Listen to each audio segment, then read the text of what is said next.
aku nak tunjukkan apa, aku pasang push start. Aku nak hidupkan enjin guna remote.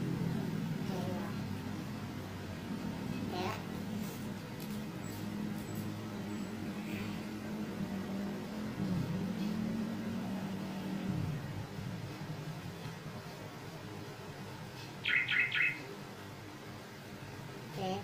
Okay, sini.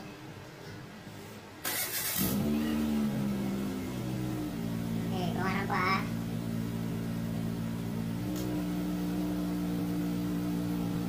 Okay, kalau nak matikan guna remote pun boleh juga. Ya.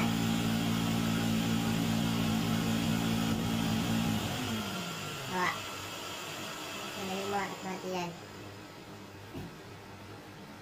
Yang huruf P ni kalau nak cari kereta lah, kalau kat tempat parking picit je ni huruf P. Okay. Nampak? Ada lampu. Dia bagi lampu aja. Kalau cek ni. Okay, tengok. Sekarang aku punya kereta ni dia apa, macam kalau nak buka lock dia aku tak payah picit open ke tutup ke, dia automatic tutup dengan buka. Kalau nak setting apa macam manual pun boleh juga, setting ikut remote je.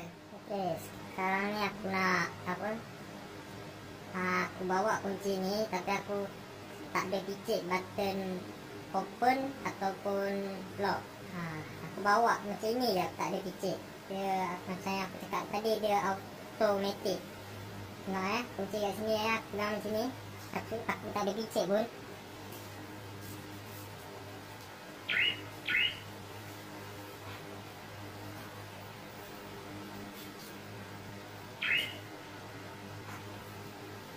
Okay, sekarang korang dah.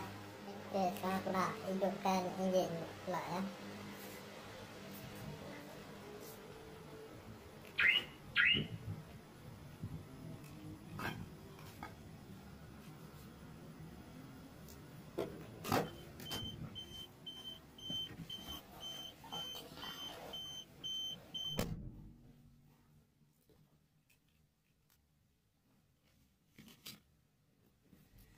Okay, sekarang ni kita nak hidupkan enjin pula.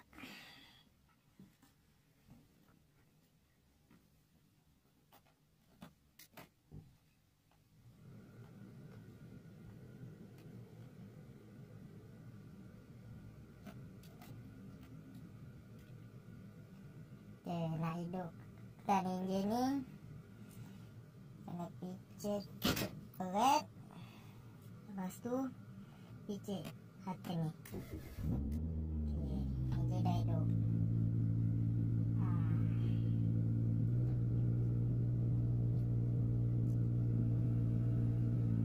Kalau nak matikan enjin ni pula, buat dengan cara sama juga, picit, lepas tu tekan macam ni bagi dia ada bunyi,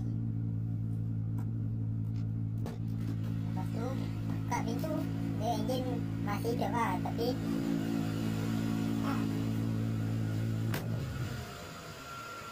Okay, sekarang enjin dah mati.